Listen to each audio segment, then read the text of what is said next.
Hey everybody, welcome back to another episode of The Agent's Edge. My name is Ryan Polimeni.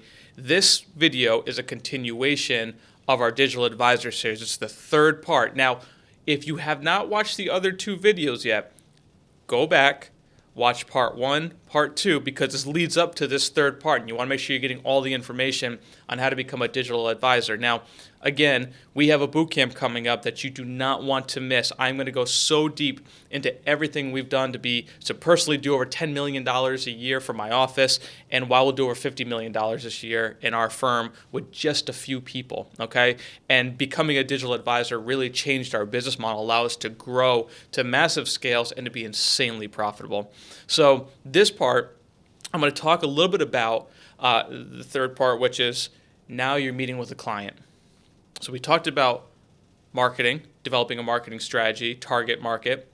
We talked about getting the message out and conducting a webinar to get somebody interested. So now this is where they have filled out a form, some sort, and they raise their hand for help.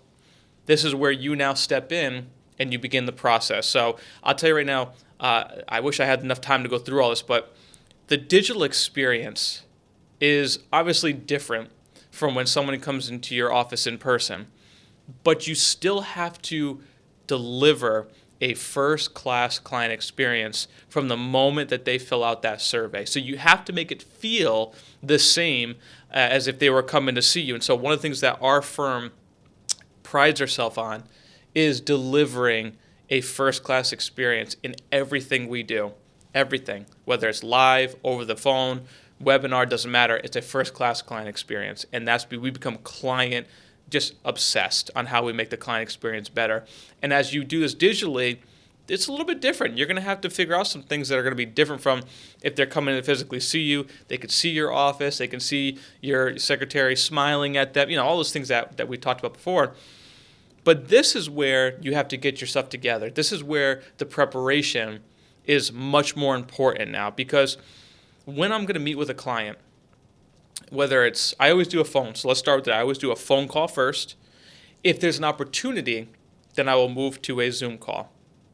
I start with a phone call. However, there's a lot that has happened between the time they get off the webinar and the time that they talk to me. First thing that happens is we collect all the data from everybody that filled out the form. Then I have my administrative assistant go through and call the people who raise their hand for help. Once they make contact, the way that and I got a lot of scripts that I can get you guys too that as part of the boot camp, but the scripts that we go through separate us from everybody else, right? They're from a telemarketer, from all this stuff. Once my admin gets them on the phone and she books an appointment, the email that goes out between the time that my admins talk to this person and now the time that I talk to them is very detailed. And it confuses me why some people struggle to get information. We just ask for it, and it's part of the process. Meaning, when somebody fills out that form and my admin calls them, books the time with me, we have an email that goes out with a list of all the things that they need to have prepared. They can either send it to me ahead of time, or they can have it while they're out. I can tell you, out of 10 times, I may have one or two people that are not fully prepared. It's not because they just didn't want to. They just forgot something. Meaning they forgot a social security statement or something. But 80% of the time when I'm talking to somebody, they have all the documentation that I have requested either in front of them or they have sent it to me ahead of time. So that makes that conversation a lot easier because they've already gone through the process of doing a lot of work that we put them. So you got to make sure you're always testing people to see how far they will go. Meaning, if I ask you to do something and you don't do it, you fail the first test, my time is so valuable and important that I have to be working with people who are serious. If you're not serious, we can just reschedule you, or we could just part ways and I can send you an information packet. It's just the way that we operate. How do you operate in your firm? We're not desperate. We pick and choose our clients. Do you choose every single client because you have to make $1, or do you get to pick and choose your clients? See, that's part of this process, is defining who you are as a firm and what you will tolerate, what you will not tolerate. So we don't tolerate that stuff. If you're prepared, you're prepared. If you're not, we reschedule you or we move on. We want to work with people who are serious. We want to work with the people who really do need our help in the tax planning or in the estate planning or financial planning. That's who I want to spend my time with. Nothing personal. I just want to spend my time there, right? So we also, in that email, send them a certification that I have, depending on who I'm talking to. We also, in that email, send a 2-minute bio of myself or whoever so I have a couple other advisors in my office that my admin books appointments for. So whoever she's booking appointments for, we have 2-minute bios, a little video clip of who I am, what I do, and what kind of person I am, and what my interests are. And it's a great video because it allows people to put a face to the name. Because before, they would come in my firm and they could see me and everything else. That's not the case. They watched a webinar that didn't show my face. Then they have a phone appointment with me that doesn't show my face. They need to know who they're talking to, and I like them knowing who they're talking to. So they get my website. My website is designed in a way that makes it very client-friendly, meaning everything on my website is done with a purpose. If you go to polimeni.financialgroup.com, you're not going to go there and just see some picture of a skyline. That's not what. When you go there, the first thing that client sees is an office walkthrough. It's just constantly rotating.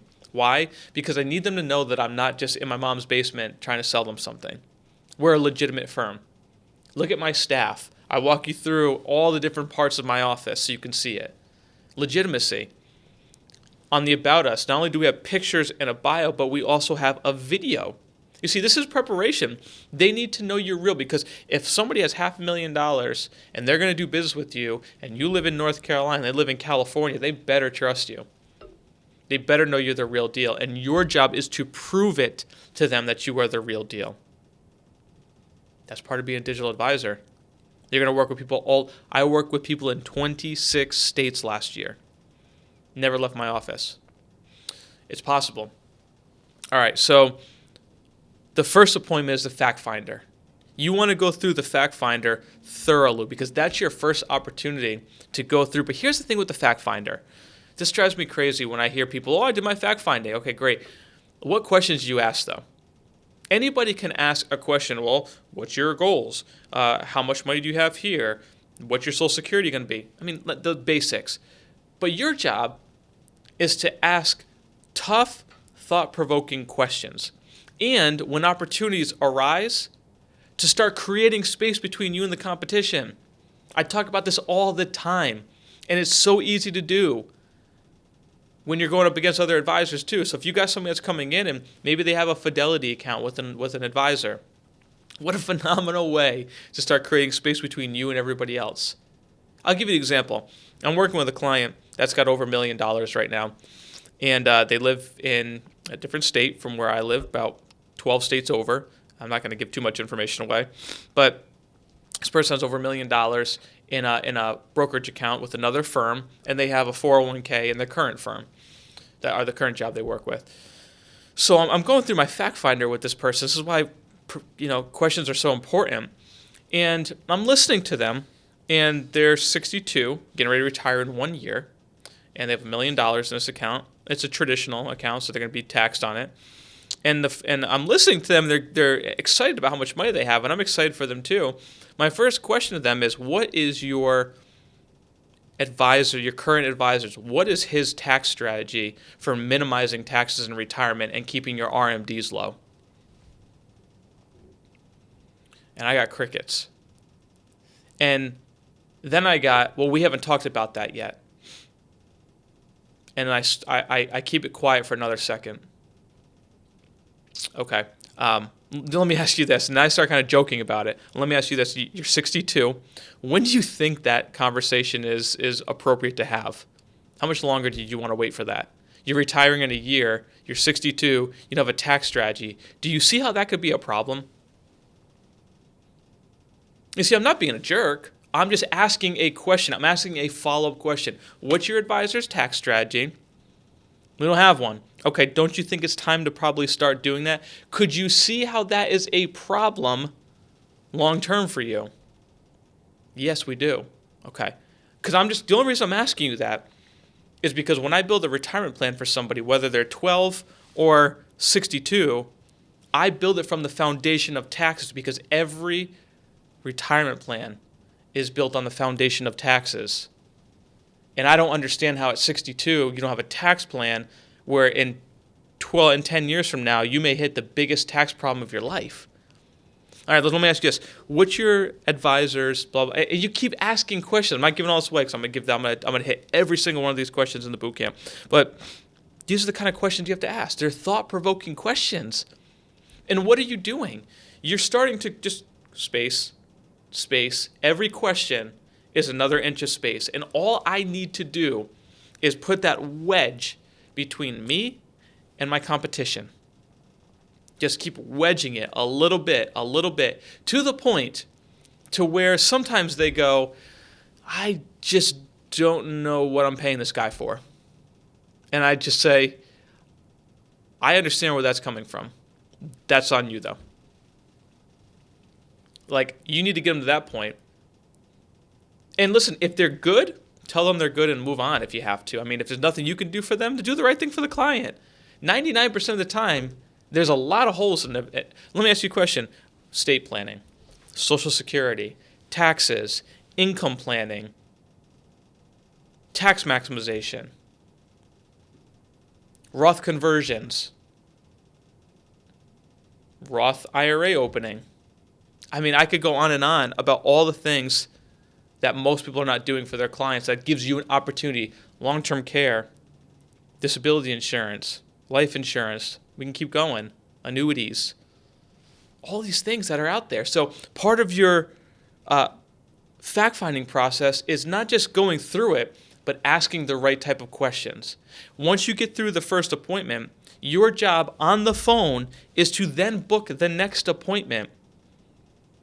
And then what I do is I have my director of client management. I give her the folder of all things that we've talked about, my notes. She puts it into our CRM. And then she also sends the confirmation email for the second appointment along with the Zoom link, which is now when I'm going to talk to that client over either a Zoom, go to webinar, go to meeting, whatever you guys use. That's the next step.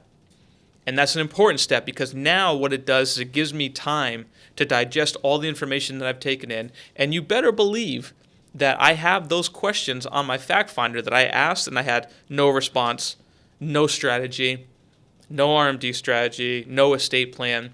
And what does that do? That prepares me for the second appointment to then go and give recommendations to create more space between me and the competition, to bring in my business partner if I have to bring in my CPA if I have to. I mean, imagine how powerful it is if you partnered with a CPA and you said, listen, I have my CPA here with me today because when we was going through your retirement plan, there's a lot of tax planning. You're not going to have an income problem based on my models. You're going to have a tax problem. So I brought in my CPA, and she's going to go over some of the things that we think that we could help with. When was the last time their financial advisor did that? Never. You got to even tell you about taxes, let alone have a CPA partnership that they're bringing in? I don't think so. Create space. Create space. That's your job. So again, we're going to talk a lot about this going in depth. And if you've been a part of the Level Up Advisors Academy or the master class that I've done in the past, you've seen a lot of this stuff. But the digital advisor boot camp that we're going to do, I'm going to spend a lot of time going through this piece by piece because these are the important parts of putting together and become a successful digital advisor. There's so much that goes into this. That's why I'm going to spend over 5 hours doing it. So again, if you like this video, hit the like button, comment below, make sure you hit the subscribe button. And once again, if you think someone needs to hear this, hit that share button and send it to them either text message or email. Appreciate y'all watching.